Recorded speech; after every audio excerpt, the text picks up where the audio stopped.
Folks, I'm about to share something really interesting with you because the last time we have this combination of these few data points, these two parameters at the very same time being at all-time high, well, you kind of know that we might be really close from something like a sharp reversal happening, even though nothing is ever guaranteed, especially with this stock in this current market. But what I'm talking about is two things, actually three things, because when you look at the RTX data, this is a snapshot from today, all right?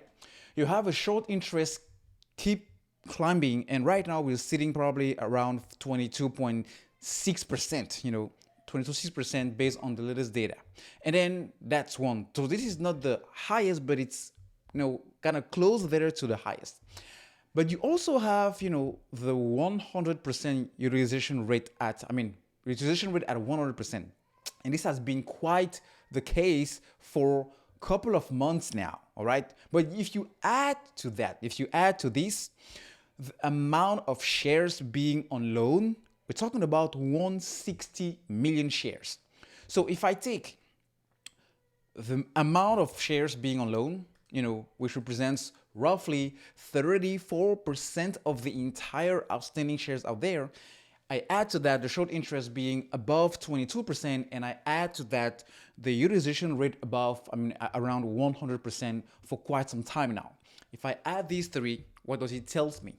Well, it tells me that this thing is way oversold. This thing is trading way below the price at which it was supposed to be. And we have two main reasons behind it, right? First of all, short sellers being short, because if, shorts are still active, we wouldn't have these numbers being really high, all right? And then second, the market conditions.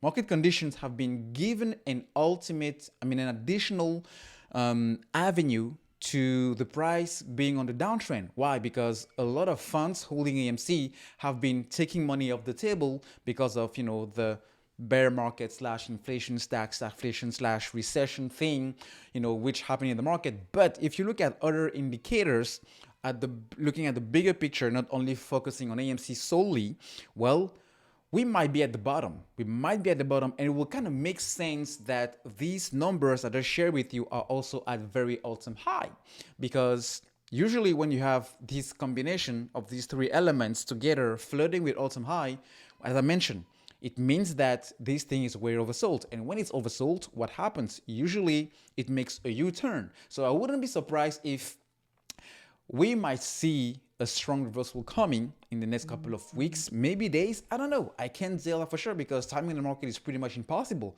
But what this is interesting, it's when you see that the money has been sitting on the sidelines for quite some time now, and the market has been really flirting with what we call better territory. When you look at the S&P 500 being down 20%, almost being down 20%. Today it recovered a little bit, but the money that has been sitting on the sidelines because of that, it's gonna ultimately flow back into what makes the most sense, into where the money will be made the most, where the gains are most susceptible to be quick and solid for the short amount of time. And that's where I think some of these whales will be looking at, as we saw in the past quarter with the 13F filing. So just another indicator that maybe we may not see the 10s, maybe the 20s in the short term, in the near future.